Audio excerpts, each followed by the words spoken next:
Hi, I'm Barbara Hockman, Program Manager with the Center for Growing Talent by PMA. Who is Center for Growing Talent?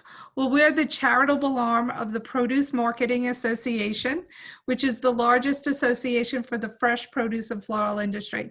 So if you want to think about what that actually means, we're like PMA's foundation. And I'm very excited to be joined here today with my PMA colleague, Jill Dunlop, who is the Director of Food Safety at PMA. Hi, Jill. Thanks for joining us and talking food safety with us. Hi, Barbara. Thanks for having me. Can you tell us a little bit about your career path and how you got to PMA? I'd love to. So I'll just start with a little bit about my education. I have a bachelor's degree in environmental science from Elon College, now known as Elon University. It's up in North Carolina.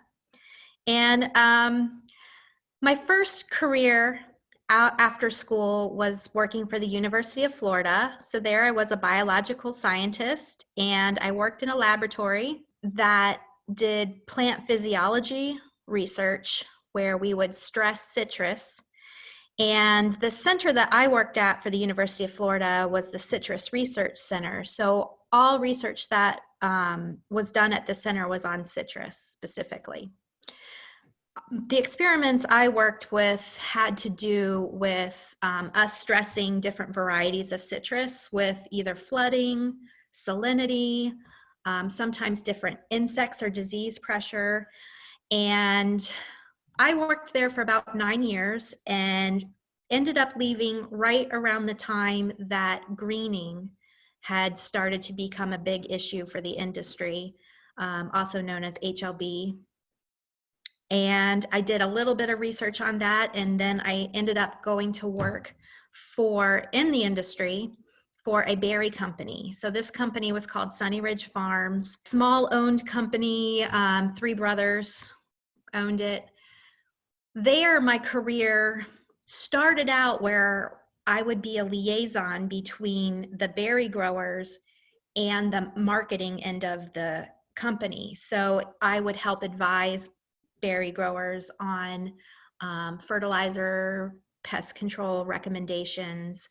And soon, not long after I was hired, I ended up handling, helping the growers manage their food safety program. So while I did not have a background in food safety, I ended up having to self-learn and help these other growers on how to manage their programs. So this had to do with buyer requirements where retailers that we were selling our product to were requesting that we either have a Primus audit or a Global Gap audit. And those were auditing schemes that we would be audited to certain standards, food safety standards. And I would make sure that all our other growers, not just our own farms, but other farms who were selling their product to us were in compliance as well. I did that for about 5 years. That small company, Sunny Ridge Farms, actually ended up being bought out by Dole. And Dole considers themselves a leader in food safety. So we had some much more rigorous standards. Again, still continuing to teach growers what to do. Eventually, I, after a few years, went to Florida Fruit and Vegetable Association. And there, I continued to do the same types of working with growers, teaching them about food safety, not just those buyer audit requirements, but also regulatory requirements. And I was teaching now, not just berry growers, but all different fruits and vegetable commodities and all across the state of Florida. So eventually, after about 5 years with them, I came to PMA, and now I am continuing to do it on a larger scale. PMA is across the United States and globally, and I help to teach growers new regulatory requirements, partnerships with FDA and local extension groups to help make sure that farmers understand, our industry understands what the changing regulations are. It's interesting that you said that you started at the smaller grower first. It was probably a great career move, because in those situations you kind of have to do everything. And you mentioned that you had to learn food safety because that wasn't your background. Can you say how you did that? Expand a Sure. little bit more on that. Absolutely. So that's true. I did not have any formal education in food safety or microbiology. So the learning that I got was actually a lot of industry learning. So there are different trainings that you can attend in the industry that either Extension puts on, um, also companies like Primus and Global Gap offered training so that you could attend them and learn and understand what the requirements were for their auditing schemes. Also, there are other training classes like HACCP, it's a hazard analysis and critical control points training, that's well recognized in the industry. So, and then a lot of it was hands-on learning. So I would have to go through audits. And sometimes I wouldn't have everything right, and the auditor would tell me, nope, that's, you're not meeting the standard. And so sometimes I had to learn the hard way how to make improvements. Yeah, but that's how you grow, right? Professionally, you just keep learning. How about from the time that you first started doing food safety to where we are now, or even prior to that? Can you talk about where it was and now where we've kind of come to? Sure. Yeah, so there have been quite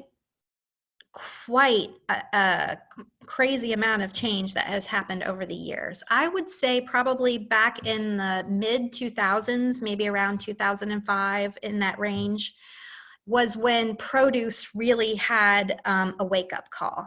There was a really bad outbreak involving spinach that actually sickened and killed a lot of people, probably one of the worst in our history. And due to that, our industry said we have got to do something. So prior to our government regulating the industry tried to regulate itself, essentially. So they helped to come up with what are known as GAPs, Good Agricultural Practices. So that's really the foundational standard that came out of that. And it really focuses on fundamentals such as, training your workers to wash their hands, making sure the water you use is of adequate condition, sanitary condition, and cleaning your equipment, making sure animals aren't in the field. From that outbreak, we learned that it was most likely contamination from animal feces that got on the spinach. So then over the course of the years,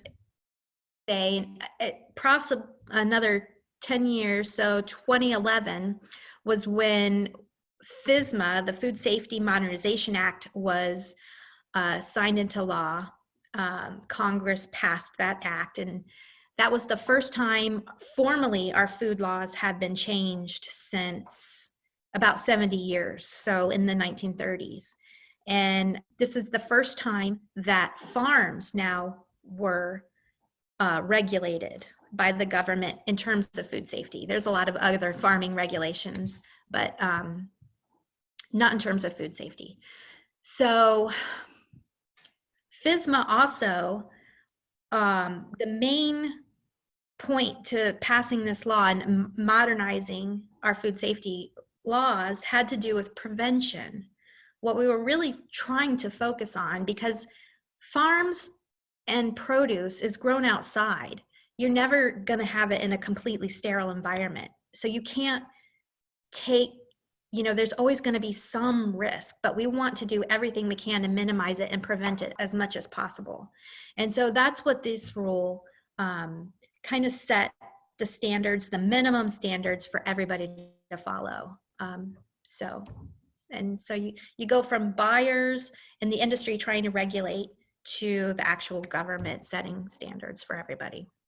And now you have, with social media, the minute something happens, the whole world knows. It is good that we now have these regulations in place. It's very good that the produce industry is being proactive versus reactive than they might have been in the past. Thinking about getting the word, though, to the consumer, you mentioned, you touched on it a little bit when you worked for the smaller berry grower, about being the liaison for food safety and the growers, but you also mentioned marketing, which kind of interests me.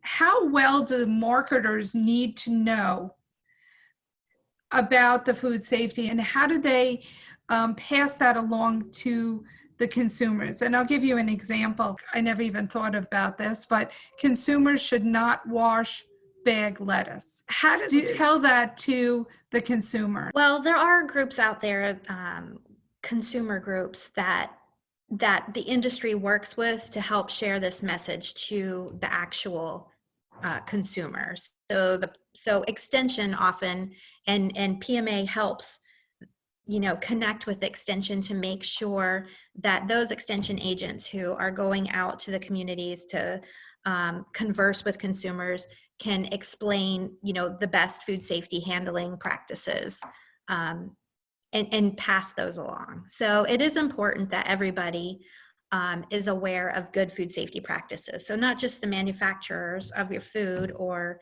the person growing your food, but everybody, every touch point along the way, all needs to understand like the basic principles of it. I tell everybody, don't wash your bag salad. So I'm spreading it out there too.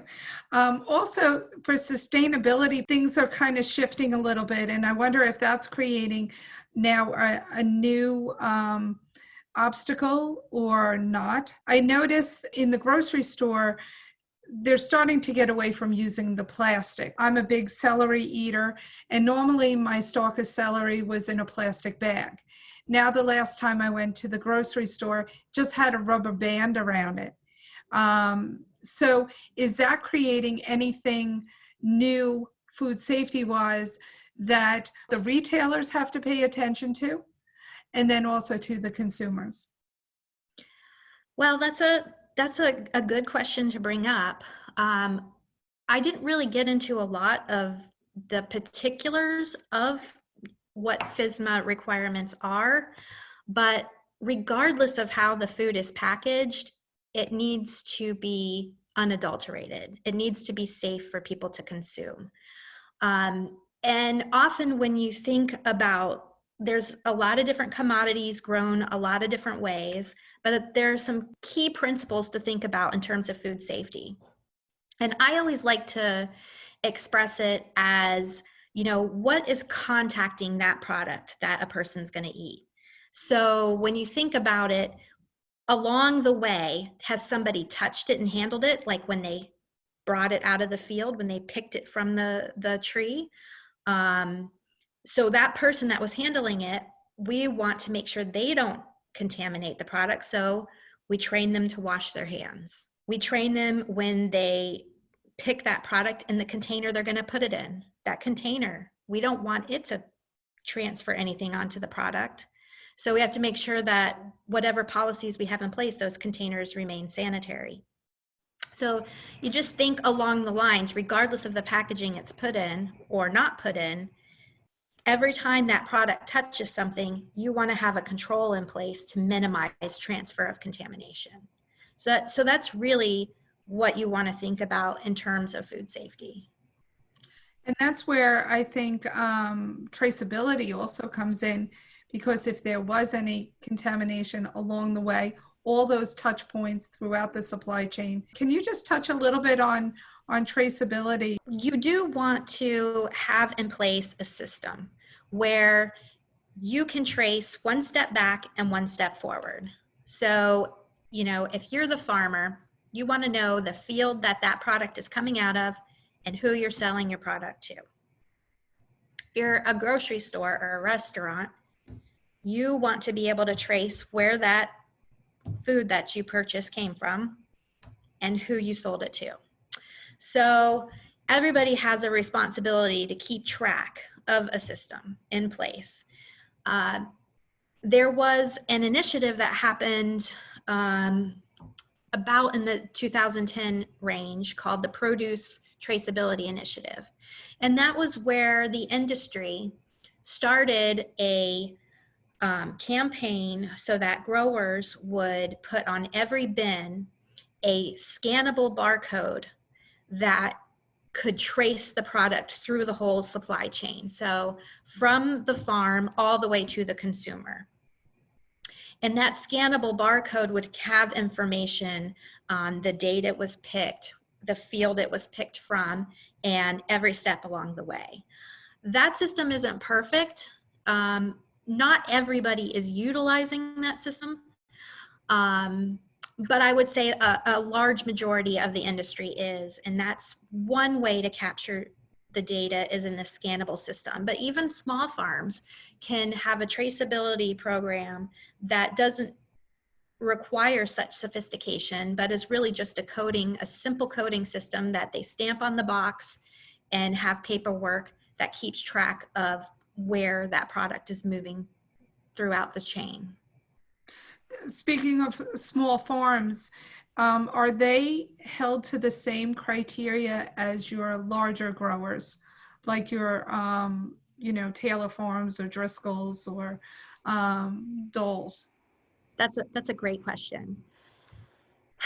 This is actually one of the things that I think the government got wrong when they created the Food Safety Modernization Act, because there is a loophole. There is an exemption for small farms, those that sell less than $25,000 worth of produce, saying that they don't have to comply with these regulations. Now, we know that the size of your farm does not matter.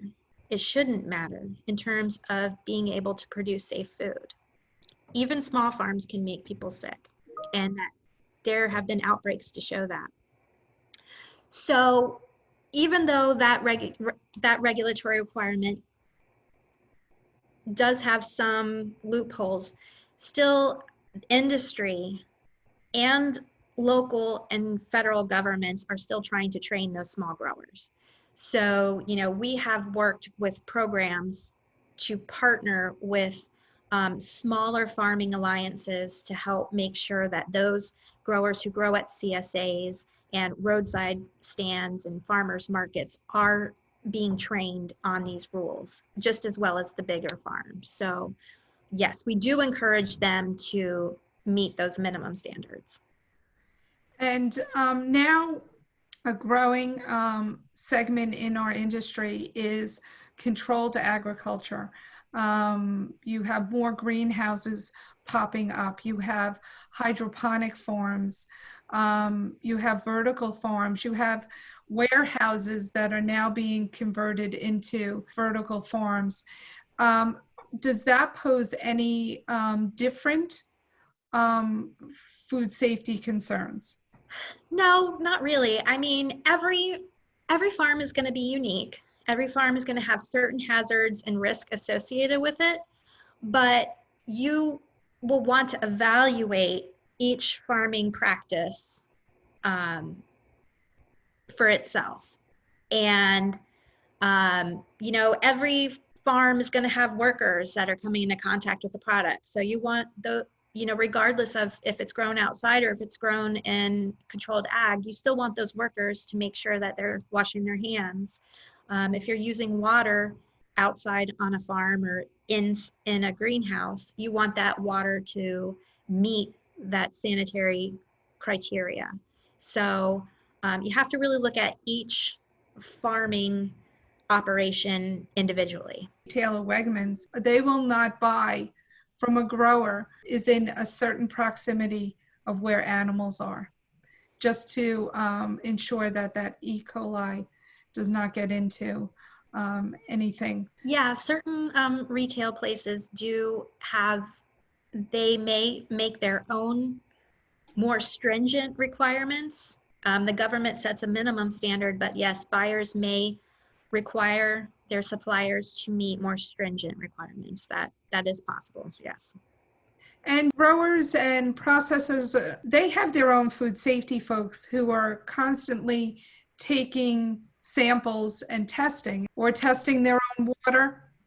Yes, testing your water is certainly a requirement of this rules. Now, what type of jobs are available for, students who are looking for a career in produce? With these new FSMA requirements, we've seen this sector have a lot of job growth opportunities because each farm has now needs someone to be a qualified individual, somebody who is knowledgeable in the food safety requirements. And so that has created a lot of job opportunities in terms of farms, and food manufacturers and retailers as well all have food safety programs, and you could work in one of those fields. It's a great opportunity. And it sounds like it's ever changing, so you never get bored. And it sounds like there's a lot of continuing education and resources available. Yes, that's true, because I always like to say food safety is not a destination, it's a journey. And the reason for that is because we are continually learning new things as more research is done, more science and technology that we have improves, then we can make better informed decisions and change our processes for the better. So we're continually learning and evolving as time goes on and making improvements in our programs. So it's a continual improvement process. So what advice or what do you wish you knew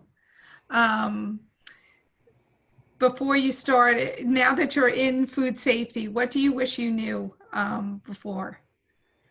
Sure. Well, I will tell you, when I was in high school and college, if I thought of farming, I pretty much thought of it as like a farmer in his overalls with his pitchfork and straw hat. I didn't realize how sophisticated our food supply chain really was. Farms today use so much really interesting technology and machinery and equipment, and it's a very complex process that I don't think a lot of people really realize or understand. And I think that if it's something that you are interested in, you should definitely pursue the food sector, especially farming. I just find it fascinating. There you go. So for the folks who are watching, if they have any questions or want any more information, would it be okay to give them your contact information? Absolutely. Please feel free to reach out. So what I'm going to do is I'm going to share my screen here, and we'll be able to see not only Jill's contact information, but the website for the Center for Growing Talent, but also PMA.com. And Jill, there's a lot of food safety information on the website as well. That's true. Well, thank you. Thank you for joining us today. This is great information. I've learned a lot. I'm not a science person, but you made it sound very easy for me, so I appreciate that. Thank you for having me.